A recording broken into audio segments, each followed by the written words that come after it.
درنو لیدونکو لکه څنګه چې تاسو خبر یاست څو د وړاندې افغانستان د ویسټ انډیز پر وړاندې خپلې لوبډلې او سکواډ اعلان کړ چې د هیوادوالو ډیر سخت غبرګون یې ځان سره درلوده.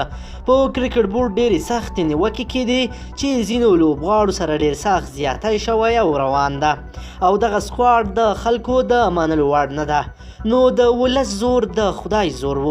هغه و چې کرکټ بورډ کې غوغا رامنځته کړه او د کرکټ بورډ رئیس فرحان یوسفزي ډیره مفصله لیکنه وکړله او همدارنګه د کرکټ بورډ د سلیکشن کمیټې رئیس یې خپل ځان ته راوبله او هغه څخه یې وپوښتل د هغه بعد ډیره مفصله لیکنه خپره کړله. او اوس بیا هم د کرکټ بورډ رئیس هغه لوبغاړو سره کتلي چې ناراضه ول او ځینو مهمو مسایلو په لړ باندې غږېدلي دي. درنو لیدونکو او مینوالو السلام علیکم، وخت مو پخیر. راځئ چې راپور وګورو. د کرکټ بورډ مشر له حشمت منیر شاپور او نورو لوبغاړو سره لیدلی دی. د یادولو وړ ده چې څو ورځې وړاندې په کندهار کې د منیر کاکړ پلویانو ډیر سخت لاریون وکړ. دا په داسې حال کې ده چې د کرکټ بورډ رئیس له دغه لوبغاړو سره اوس ویني. د افغانستان کرکټ بورډ عمومي مشر فرحان یوسفزي له هغه لوبغاړو سره لیدلی دي چې د ویسټ انډیز پر وړاندې سیالیو ته نه غوره شوي. د افغانستان کرکټ غوره هوایي کمیټې د اکتوبر پر 25مه نیټه د ویسټ انډیز پر وړاندې سیالیو ته د یو ورځنیو او شل اوریزو لوبډلو نوملړونه له رسنیو سره شریک کړل چې هغه وروسته د کرکټ ځینو مینوالو او لوبغاړو په دغه نوملړ کې د ځای نه ترلاسه کولو له امله نیوکې وکړې.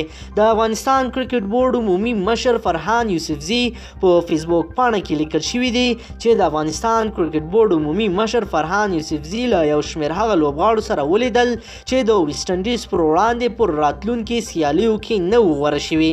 دوی وایي په یاده ناسته کې د افغانستان کرکټ بورډ د غوره هوایي کمیټې مشر انډي مولز هم شتون درلود او د ناست په ترڅ کې د ټولې لوبغاړي خبرې واورېدې چې نوموړي بیا لوبغاړو ته ټول هغه دلیلونه وړاندې کړل چې له مخې دوی ولې یادو سیالیو لپاره نه واخیستل شوي چې په پایله کې د لوبغاړو قناعت هم ترلاسه شو.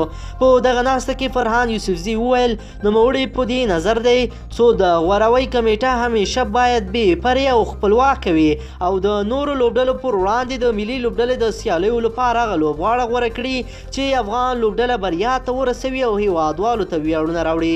فرحان یوسفزي دغه راز لوبغاړو ته په خپلو خبرو کې وویل ټول لوبغاړي باید پر خپل تکړښت، وړتیا، فټنس او د کرکټ لوبې پر ټولو اصولو ځان برابر کړي چې د چمتووالي پر مهال د بیا د غوره هوایي کمیټې له لوره غوره کیږي او د غوره هوایي کمیټه دغه کار د ټولو لوبغاړو او ملي لوبډلو د روښانه راتلونکي لپاره کوي.